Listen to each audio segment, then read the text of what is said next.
Hello and welcome to Mystery Made Known, content about all things Jesus and the Gospel. In this video, we'll have a look at the whole human problem of the busy mind and how it hinders us from being present ourselves to the presence of God.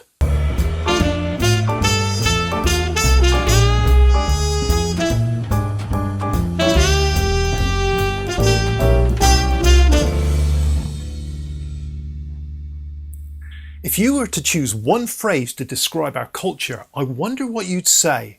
There's probably many words and phrases that would in some way suit, but one that jumps immediately to my mind is busy.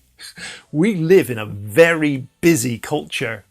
All you have to do for evidence is just look at the cities, the great densities of human population. 24-hour activity in all sorts of areas of life.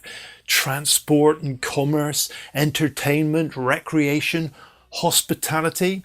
I mean, the reputation that New York City has as the city that never sleeps, that's probably true of every large city, and not just in the so-called Western culture, but worldwide. We have busyness wherever there is a great gathering of human beings with all of the resources and facilities that this generates. But where there is a busy life, you'll most certainly find there is a busy mind.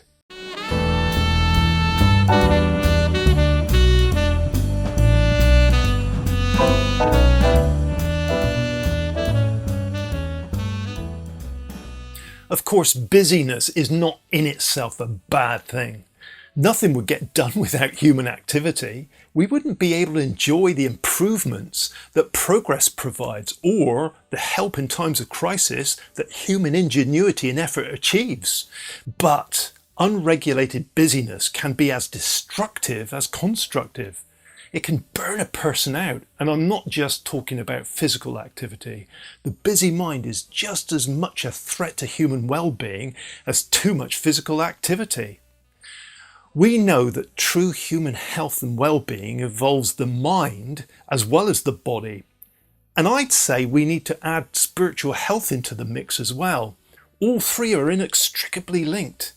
The problem for us is that our culture's pretty good at working around the whole health of the body thing, but we don't seem to be as competent in the area of mind and spirit.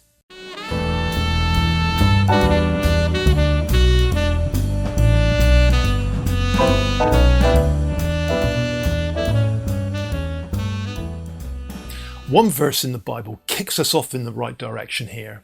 In a song that seems to be grounded in the context of great trouble and fear, most probably the threat of or presence of war, in the song we get this line: "Be still and know that I am God."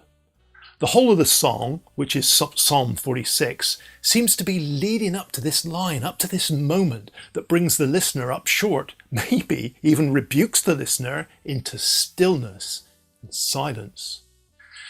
Some interpret the being still as stop fighting, but it's probably more legitimate to translate the verse as God saying, stop all your striving and pay attention to me, the reality of who I am, to my presence and power.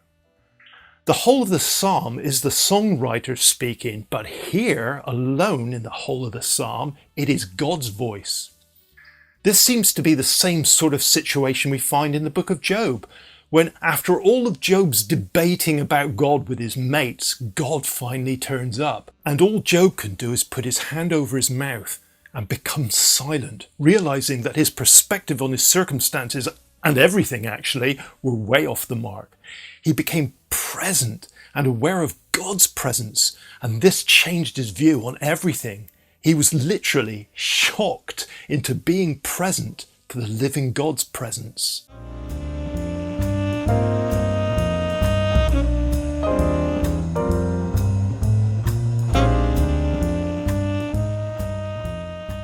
So be still and know that I am God. Let's look at this a little deeper. So here, to know who God is involves being still in the sense of stop any striving, or to put it the other way around, the human striving, activity, busyness that's in question prevents the awareness of the reality of God. And this stilling ourselves is certainly not just from a physical activity point of view, but crucially, the stilling ourselves from the thought patterns, the thinking that carries our attention away from an awareness of God's presence. For our purposes, we might say this verse says, stop the busyness of body, mind and spirit that hinders and even prevents any attention being given to God's very real presence and power. In short, because God is present with us in the moment, we are to become present ourselves, to actively and intentionally change our perspective and our comprehension of our situation and give full attention to God's presence, to focus body, mind and spirit on the present and not allow perpetual concerns with the past or the future to lead us astray. Why? Because it's only in the present moment that God engages with each of us. Yes, of course God was with us in the past and will be with us in the future. That's a done deal. But the thing that counts, what really matters for living out life in all of its fullness, is full attention to his presence with us in the here and now. Let's check out something Jesus has to say about this.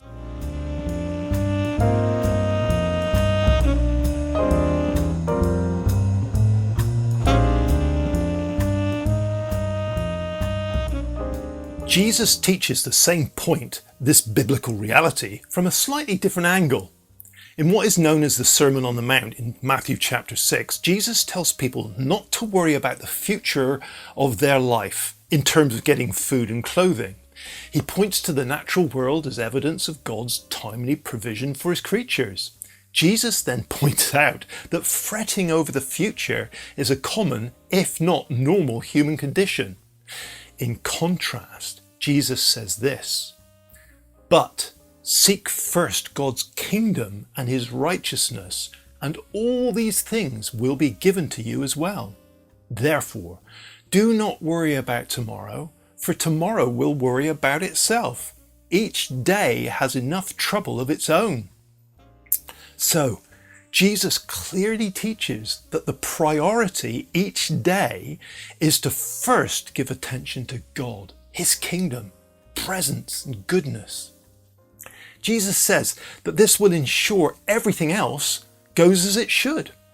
He basically says focus on the here and now. That's what counts the most at any moment.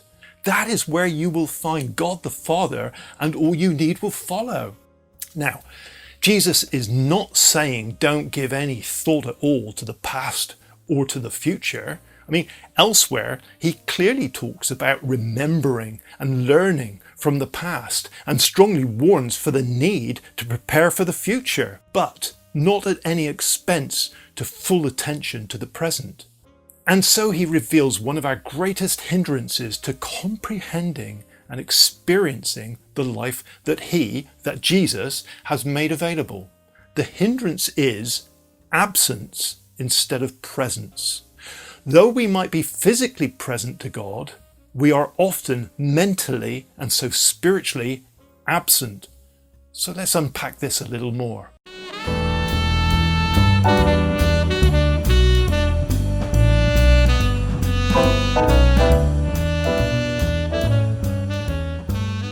So, one of our greatest hindrances to comprehending and experiencing the life that Jesus has made available is being absent from God's presence. Let me explain what I mean by this. These passages, and indeed many more like them in the Bible, reveal the human tendency to be driven away from full attention to the present. This becomes crystal clear when you just try and focus your mind exclusively on the present. Before long, all sorts of distracting thoughts begin to take control and distract us. These thoughts are almost always either thinking about something that relates to the past or something that relates to the future. It may be just simple, unproductive daydreaming, but it can so often be the thought processes that are responsible for poor mental health and lead to poor physical health as well. We're talking about perpetual, negative, pessimistic thought patterns. In terms of the past, it might be concern or regret or even longing for things of the past. In terms of the future, it's often perpetual negative speculation about what the future may hold. In both cases, there is a mental disconnection with the present, and so in many cases, a disconnection from reality itself. Such thinking erodes and undermines faith in Jesus. It's near impossible to experience God's will for us, the rejoice always, pray continually and give thanks in all circumstances, that of 1 Thessalonians chapter 5. Why? Because the type of life characterized by rejoicing, praying, thanksgiving is grounded in being present to God's presence. So what are we to do about all this?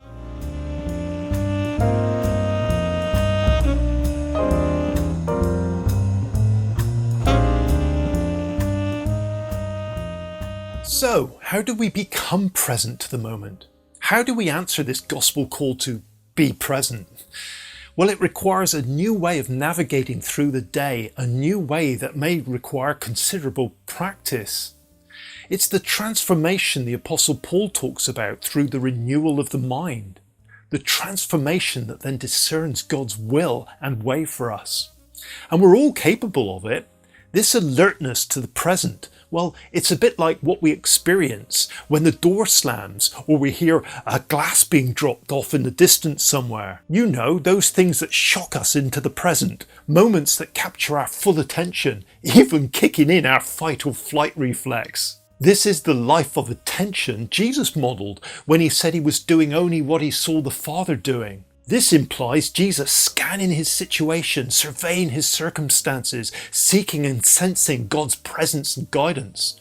Examples of this are everywhere when you look for it, like the time Jesus was alert to the single touch of one person among many in a pressing crowd, the single touch of a woman that brought her complete healing. Another example is when Jesus stops as he's walking along at the foot of a tree and looks up at a man called Zacchaeus and says, "I must come to your house today." This is what is described as keeping in step with the Holy Spirit of God. So how is it achieved? Well, it is achieved through familiarizing ourselves with seeking, sensing, and giving attention to God's presence. The daily discipline of personal, quiet contemplation and prayer. The place that Jesus describes when teaching his disciples to pray in the secret place. The principle Jesus modelled himself in his regular, extended times of withdrawing from the world in order to pray. It will include intercession, praise and thanksgiving, but all of which emerge from this necessary foundation of being still, stilling our souls, and knowing God's presence.